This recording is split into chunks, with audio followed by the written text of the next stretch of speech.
पूरी धाम में हुआ था एक अलौकिक घटना। पूरी धाम में एक भक्त थे, तुलिज महापात्रो, एक निष्ठावान पवित्र ब्राह्मण जिनका जीवन सिर्फ भगवान जगन्नाथ की सेवा में ही समर्पित था। हर दिन सुबह ब्राह्मण अपने भक्ति और श्रद्धा के साथ एक फूलों के माला तैयार करते थे और वो माला हर रोज राजा के माध्यम से मंदिर में चढ़ाया जाता था।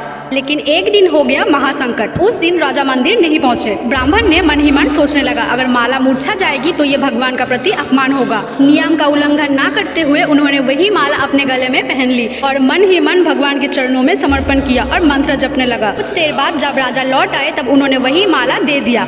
राजा ने माला को गौर से देखा। उसमें एक लंबा काला सा मनुष्य का बाल लगा हुआ था। राजा गुस्सा हो गया और क्रोधित होकर पूछा, ये किसका बाल है माला पर? तब ब्राह्मण ने निर्मल मन से शांत होकर उत्तर दिया, ये तो भगवान जगन्नाथ का ही बाल है। राजा तब और भी गुस्सा हो गया और उन्होंने कहा, लकड़ी की मूर्ति के सर पे बाल कैसे आ सकता है? राजा ने उस बात को मन में स्वीकार नहीं कर पा रहा था। उस रात ब्राह्मण मंदिर में गया और भगवान के सामने गिरकर विलाप करने लगा। उन्होंने कहा, प्रभु, अगर मैंने कुछ गलत किए हो तो मुझे क्षमा कीजिएगा, लेकिन सत्य को प्रकट कीजिए। अगले ही दिन राजा स्वयं मंदिर में आए और जब उन्होंने जगन्नाथ जी के सर की तरफ देखा तो उनकी सांसें थम गई। मूर्ति के सर पर वास्तव में ही असली बाल था। राजा ने सोच लिया, ये जरूर ब्राह्मण का ही चाल होगा। नकली सोचकर वो भगवान के बालों को हाथ से खींचने लगा। जैसे ही खींचने लगा उसमें से रक्त बहने लगा। ये देखकर राजा के हाथ कांप गया और आंखों से आंसू बहने लगा। उन्होंने तुरंत ही भगवान के चरणों में गिरकर प्रणाम किया और कहा, हे जगन्नाथ, मुझे माफ कीजिए। मैंने आपके भक्त पर संदेह किया, मैंने आपके सत्य पर संदेह किया।